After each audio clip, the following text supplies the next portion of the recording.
Well, hi, folks, and welcome back to the Rondane Hollar Report. I'm your host, Rondane Hollar. I want to thank you all for joining me on this show.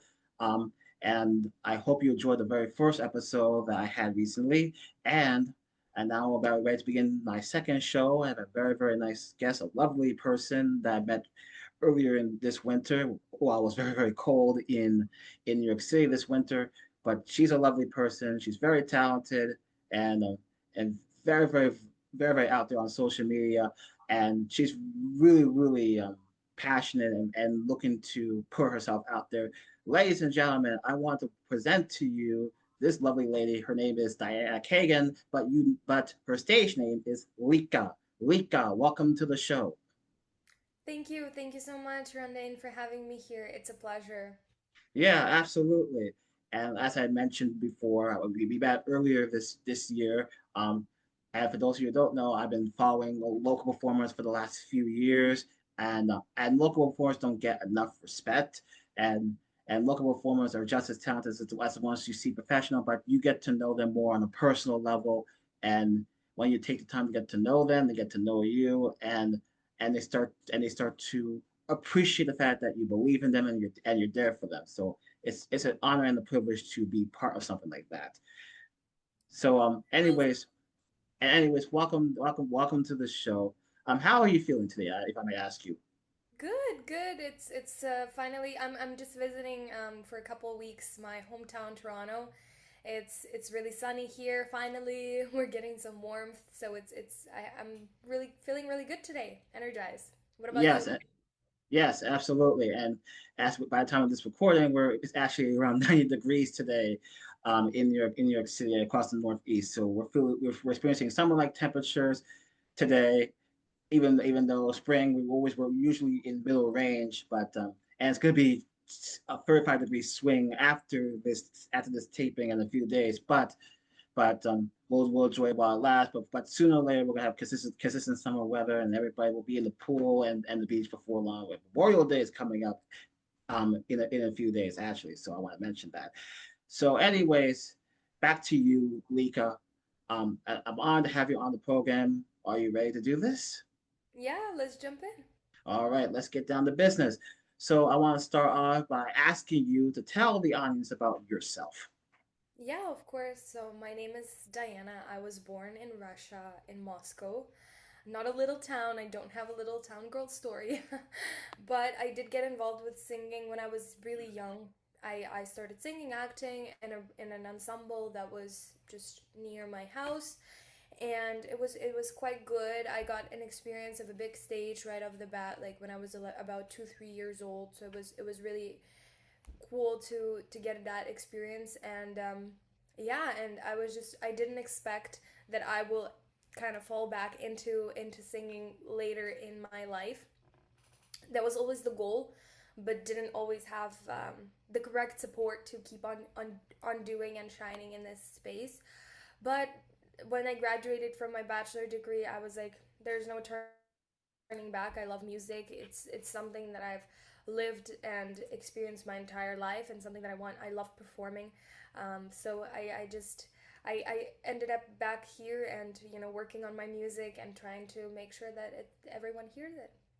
Yeah. So you mentioned that you were born in Russia. Did you come to North America, if I may ask you? Yeah, of course. I came to North America when I was 12 or 13? 12. So at 12, I lived for a year in New York, and then we moved to Toronto when I was 13.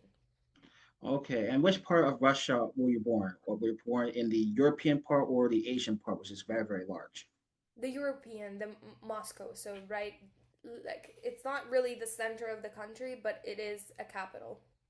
Yeah. Everybody knows Moscow is the capital of Russia. Yes, indeed. And so you already answered my question. But I want to know more about your cultural background, if I may ask you. Yeah, so culturally, well, ethnically, I'm Jewish Russian. So, my very secular raising, I'm bringing, if you've heard, maybe not all female Jewish religious people sing in front of men, but I'm very secular, so I can do that.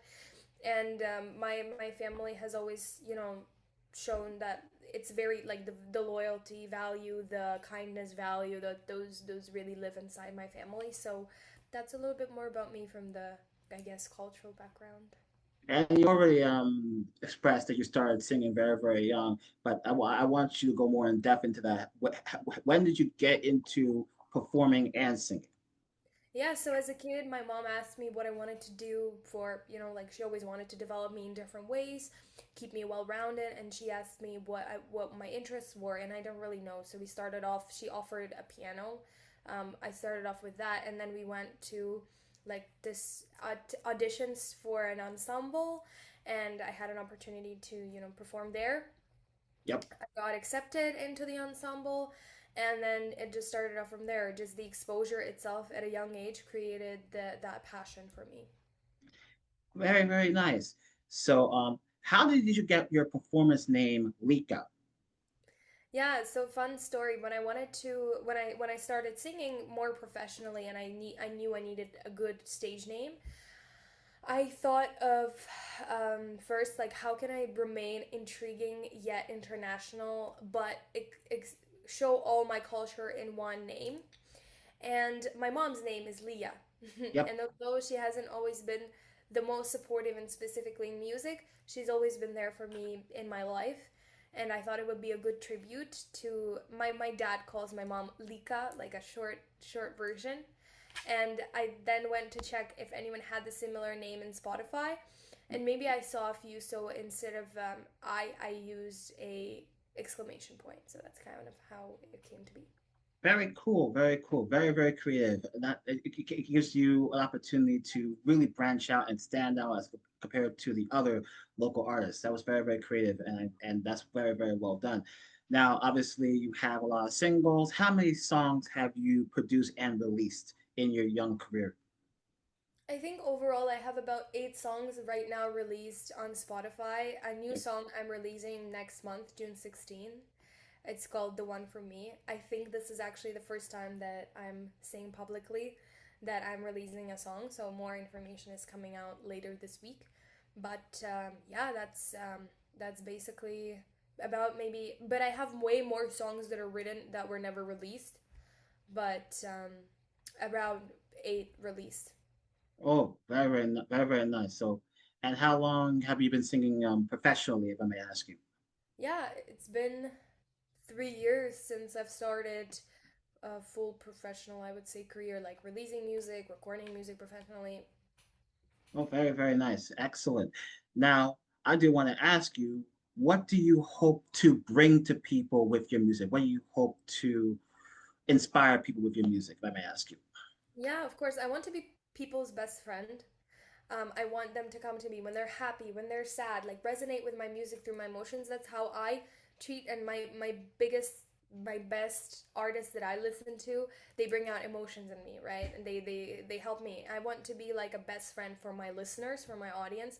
I want to hold them through the hard times, laugh with them in the good times, and that's kind of what I want to remain authentic. I want to show what I can bring, and be that supportive person in their life. Yeah, yeah, that's beautiful. And now, when I first met you, Lika, obviously you have expressed that this career that you have, this the music career may not work out for you.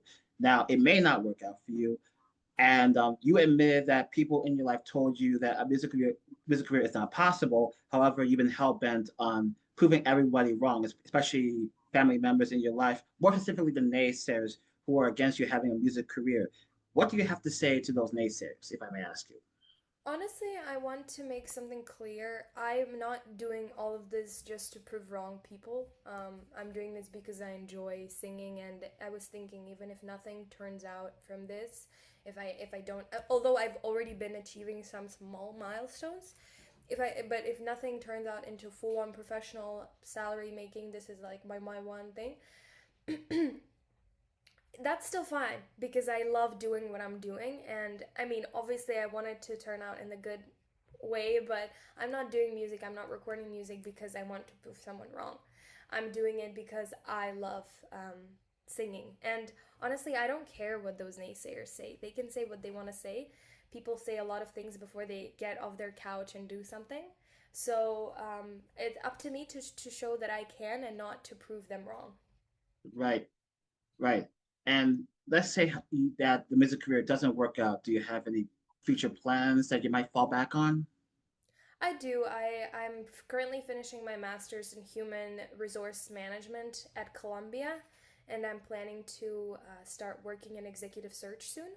So hopefully, executive recruitment. So hopefully, if music doesn't work out, that's another avenue that I can take. Okay, very, very good. So you're thinking ahead. But I do want to ask you, how has music impacted you in your life? Has it been very, very therapeutic for you? Has music really developed a sense of who you are as a person? I think the reason why I want to be a best friend to others, right, is because music has really helped me in my life through really different types of moments and experiences. You know, when you come to your friend or you come to someone and you start telling them things and they're just like, well, hey, you got to do this, or like, music doesn't tell you anything, it's just there. And I Hmm. think that that's, and you kind of interpret it in the way that you want to interpret it. So I think that that's what really, like, music, I wouldn't say music made me who I am, but I would say it's been there all my life supporting and guiding me um, Right, into who I've become. right. So I want to ask you, who has been your biggest inspiration in your music career, if I may ask you? Inspiration from an artist standpoint or Yes, yes. from an artist standpoint? Oh, I definitely respect Whitney Houston. She's incredible. I think that she has laid a lot of pop female vocals and a lot of, she's been a beginner in the space mostly, but like beginning to create the space, not as she was a beginner. She was a really big influence, I would say. But in my specific career, I would say that my biggest influences are Demi Lovato. I just think she's incredible in terms of the way that she really sounds. She's very technical yet very emotional yet very like, she carries a story well. And her she's very talented obviously and very works hard on her skill to this day. Yep. Another person probably is Kendrick Lamar, not from a hip hop perspective, but from an overall. Um, he really is emotional in his lyrics, and the way he outlays them is just some. It's a form of art. So definitely another big inspiration. I want to ask you, which song has really inspired you in your music career? Which song has really inspired you? Who's that's really captivated you in your life? Do you mean like the one that's already been released someone by someone else? Yes, yes, that's what I'm saying. I don't know if I have one song that like really inspired me to create. It's kind of a combination of really multiple songs and sounds. I can't really single out one. Mm. Okay. So I do want to ask you, which has been your favorite song to cover? What is your favorite Hmm. song that you have covered? I think my go-to cover song is Titanium by Sia. Hmm. And it's just there's so many things you can do with it. One, and two, everyone knows it, so it's like a good tune to fall back on, and it's just really beautiful too. Yeah. Now I have to ask you, who has been the biggest supporter in your life? Who has been the biggest supporter in your life? My boyfriend, hands down, has been the biggest supporter. He's introduced me to some of the people that have introduced me to other people who have introduced me to other people who have made opened some doors for me. And he's always there, helping me with my content if I need, helping me with, just putting down equipment together. Like literally, and he's a professional beatboxer, so he knows the industry. He knows what's important and how to stay successful. And I think he was also the biggest push for me to begin with this again. For years, I was really like upset that I'm not doing music, that I'm not writing music, that I'm not performing. And he just came into my life and he started performing wherever he went. And I was like, this is not fair. Why does he get to do, but I don't? So I think that's what pushed me to, kind of started back again. That's excellent. What about your mother? What about the family members, if I may ask you? Yeah, of course. Mom's like, yeah, it's a hobby. Have fun doing it. She doesn't really believe in its success, which is I understand her anxiety as well, right? Like when we have our kids, we want them to end up with a career that's sustainable, that's, especially with everything that's happening in the world and that they're well taken care of. So I understand where her anxiety is coming from. My sister has been super supportive. My dad is, eh, he's like, have fun with what you're doing. So I would say the siblings have been very supportive, but parents have been like weary. Well, I'm sorry, I didn't mean to for you to throw your parents under the bus, but they want what's best for you. And I know the same thing about my own mother. She always wanted the best for me. That's what Exactly. parents want their kids to be realistic and pick careers that are far more sustainable, bring in steady income constantly.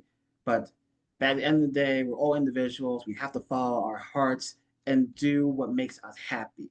Because if we're doing what we do best and we're happy, that's going to carry us very very well throughout the rest of our lives. That's what's important. If you're not happy, what is your purpose in life? And like I said, the music career may not work out, but if you're still doing music and music makes you happy while you're doing something else that is sustainable, I think you're going to do very very fine in life. Yeah, I'm sure I will. And honestly, even if I'm sure that my parents, like, they're just worried, right? If I do become successful, they will support me. Like, my mom listens to my music, she loves it. It's just so, she's worried, but, I get it. If I had kids, maybe I'd be worried too. Well, the smartest thing you can do, I will say, is to stay true to who you are and make good decisions and surround yourself with the right people. That's Exactly. because I know the music industry is a tough business, and also there's lots of really really shady people in the music industry. As goes for every single genre in the entertainment world. There's lots of shady people out there, and I should know. I've been in radio for years, and I've dealt with some shady characters in my time, but but if you surround yourself with the right people, you can get through anything. That's true. Preach to that.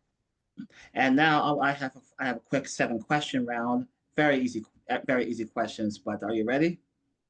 Right, let's go. Let's go. Time for the lightning round. Favorite color, Purple. favorite food, Sushi. favorite animal, Ooh, that's a tough one. Dogs. favorite book, Flowers for Algernon. and who's the author? Ooh, that's a good question. I have no idea, but it's a story about a guy that starts to lose his mind, but he understands that he's losing his mind. So it's based on his journals. Ah, very nice. Favorite city you've ever visited?